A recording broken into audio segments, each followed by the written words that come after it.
তবে এখনো কিন্তু বহু বাইরের মানুষ আকৃতির প্রাণীকে আল্লাহ পাক ভেতর থেকে বানর বানিয়ে দিচ্ছেন না?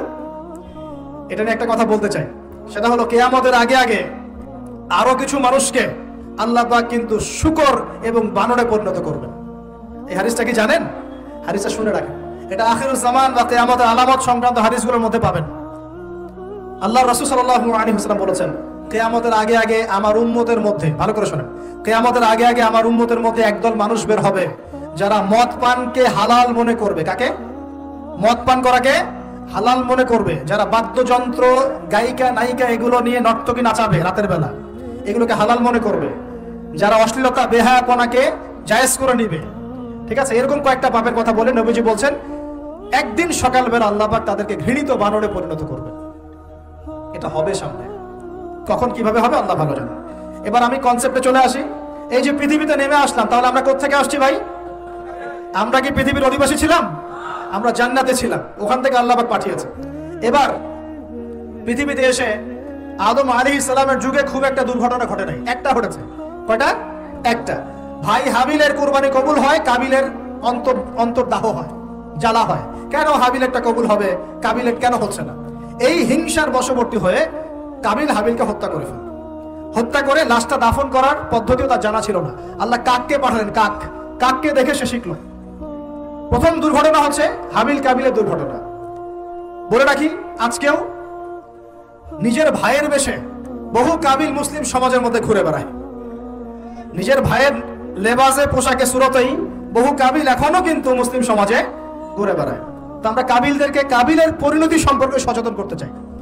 হাবিল বলেছিল, তুমি যদি আমাকে মারতে আসো, আমি তোমাকে মারার জন্য হাত বাড়াবো না। হাবিল জান্নাতে যাবে আর কাবিল জাহান্নামে যাবে।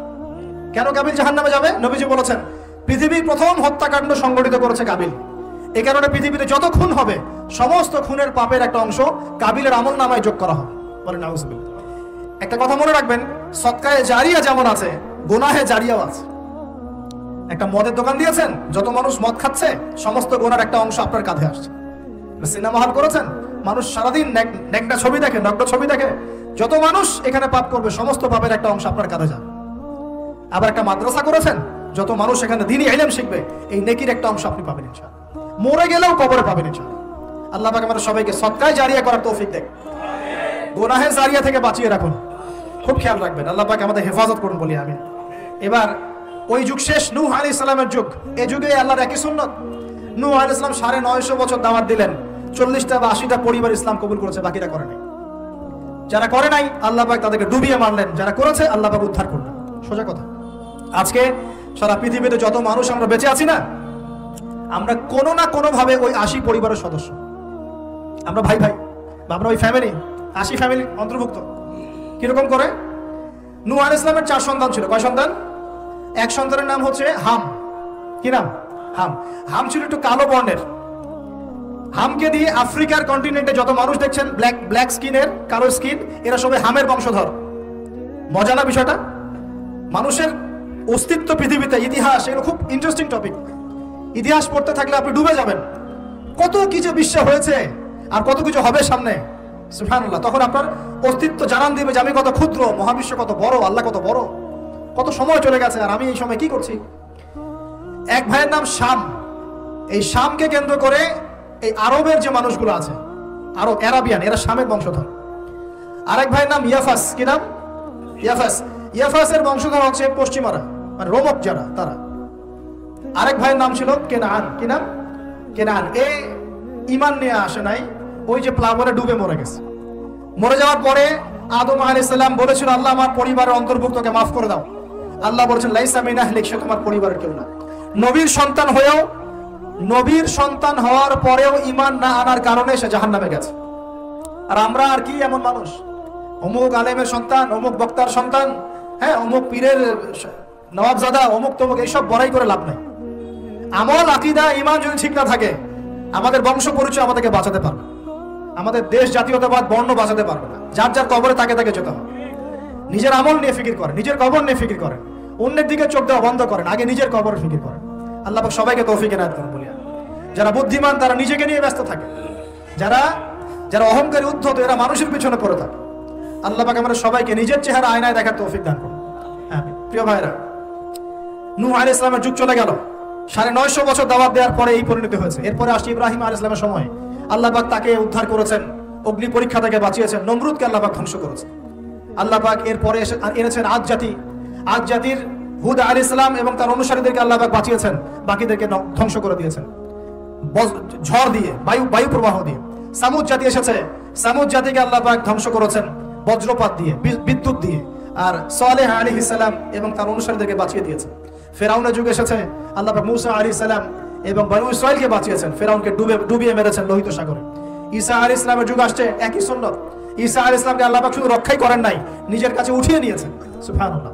তিনি আবারও আসবেন পৃথিবীতে ইনশাআল্লাহ।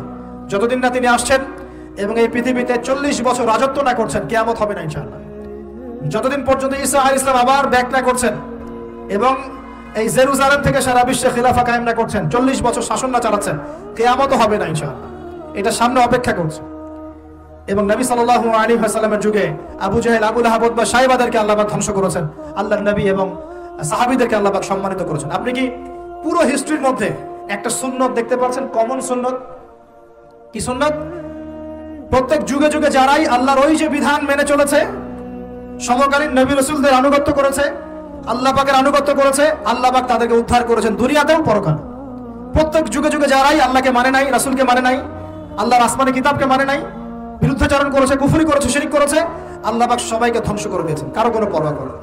এই সিলসিলা আজও অব্যাহত আছে, আগামীতেও থাকবে ইনশাআল্লাহ। এখন আমরা যারা এখন বেঁচে আছি, আমরা নবী সাল্লাল্লাহু আলাইহি ওয়াসাল্লামের ইন্তেকালের প্রায় 1450 বছর পরের মানুষ।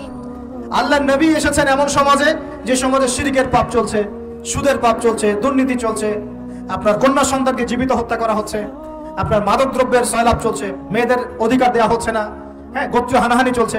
ওই সমাজটাকে তিনি 23 বছরের মধ্যে পাল্টে ফেললেন। কত বছর? 23 বছর। কিভাবে পাল্টালেন? উত্তর, তিনি প্রথমে জ্ঞানের চর্চা করেছেন। কিসের চর্চা? জ্ঞানের। আল্লাহ পাক প্রথম ওহী নাযিল করেছেন, ইকরা বিসমি রাব্বিকাল্লাযী খালাক, পড়ুন আপনার রবের নামে যিনি আপনাকে সৃষ্টি করেছেন।